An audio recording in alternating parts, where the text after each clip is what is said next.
Okay, so naglinya tayo ng panibago sa turbo natin. Pinalitan na natin yung dati nating linya na gawa lang sa PVC. Yan, nalinyahan ko na yan before, gawa sa PVC, tapos kinubera natin ng ganito, fiberglass.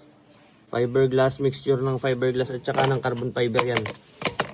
Yan, para gumaan. Pero, ang ginawa ko naman, hindi ko naman tinanggal yung yung ganito before.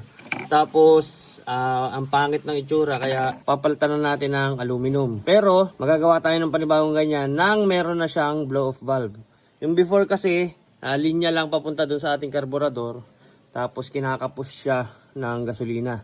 Ang aluminum na ito ay inihinang natin kagabi, kahapon.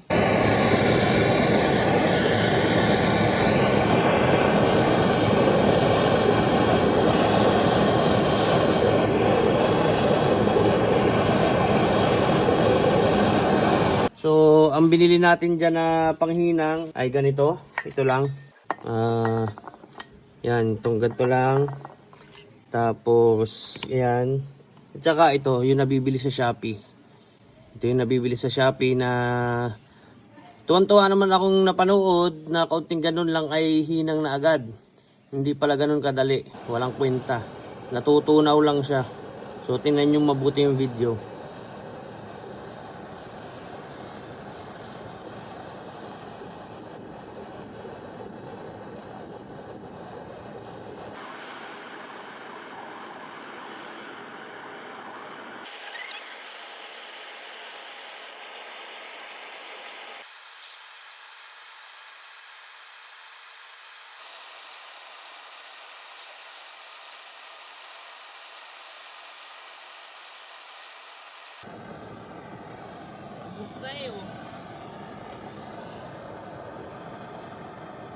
Okay, so kita nyo naman, ginamitan ko pa siya ng ganito, borax, para lang kumapit talaga, hindi ko talaga mapakapit. So, idinikit ko yan, kung napapansin nyo nakadikit siya dyan ngayon. Ang gamit ko ay ito lang. Ito lang muna, kasi ipapahinang na natin yan. Kinukuha ko lang kung ano yung positioning niya. So, yung blow-off valve natin is pagaganahin natin yan. Connected yan dito. And kapag may excess na hangin na nasa loob niyan, at saka yun sa ating plenum, kusa yung bubukas. Yan, para safe, pwede natin siyang ipan-daily. Ang hirap kasi ipan-daily kung ang idle kasi niyan before ay 2,000 RPM.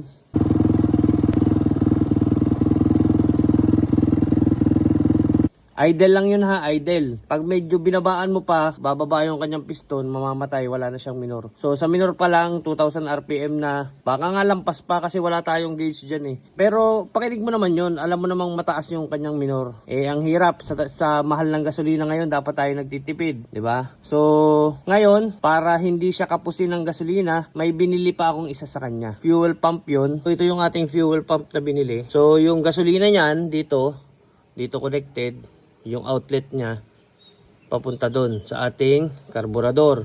Para gumana yan, may nakakabit dito sa kanyang manifold dito sa parting ito ng taas na ito. Every time na may minor, meron niyang pulse. Yung pulse niya ang magpapagana dito. So meron siyang additional push ng gasolina. Ngayon, kung may magtatanong sa inyo, para saan ito? Ito naman ay nakakabit, ito ay fuel pump, nakakabit sa ating injector. Lalagyan po natin ng injector yan, na nandito nakatapat yung injector, doon nakaharap sa ating karburador. Connected yan, yung pinaka-switch niyan ay connected sa ating busina. Maglalagay po tayo ng switch ng busina. Tapos, every time na full wide open tayo ng ating karburador, pipindutin lang natin yung busina niya.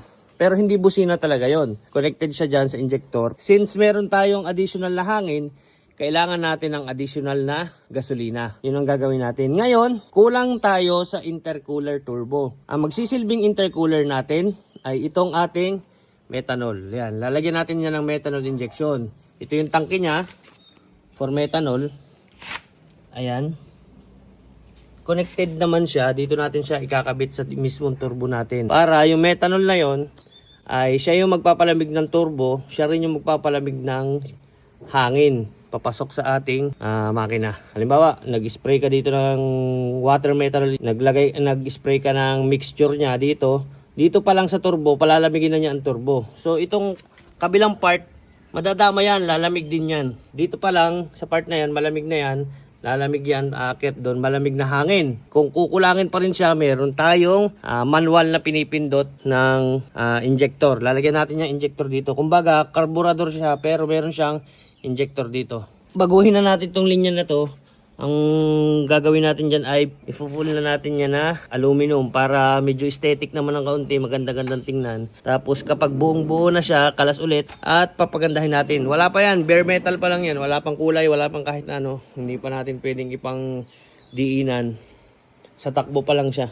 Tapos pagkatapos nun tuning, sa clutch side po natin, dadagdag tayo ng isang clutch lining. Since lalakas yung power output natin, kailangan natin ng mag-hold sa ating clutch lining. So, gagawan pa natin ng paraan kung paano yung pagaganahin. And ayun. So, lahat yan ay mechanically controlled. Wala po tayong, wala yung ECU. CDI lang yan ang nagpapagana dyan. So lahat yan papaganahin natin ng manual lang, ng parang isang normal na motor na pwede nating ipapan daily. Then tuning. Pagkatapos ng tuning, ang kombinasyon natin ay 1630 yata ito, 1630 o 1628 yan. 1628. Pag 400 meters ay na-top speed niya ito ng 400 meters. At baka kung kakapusin, baka magpalit tayo ng kahit 17 lang. 17. Okay, 18. Talo na tayo ng 18. Pagdating dito sa labas, gawin naman natin yung 32. Palalakihin natin to. Palalakihin natin yan. Pero pabababain natin ang sprocket ratio ng ating motor. Yan. Since malalaki ang gagamitin nating gulong, dapat magpalaki din tayo ng diameter ng ating engine sprocket at saka ng ating rear wheel sprocket. Okay, so ayun, hanggang dun muna. And matagal-tagal pa ito. Kamot. Mayroon pang ito. Nagre-repaint pa ako kasi na-accident tayo nung Monday. May biglang tumawid na bata. And ayun. Tapusin na muna natin to. Update na lang tayo sa susunod. Alright.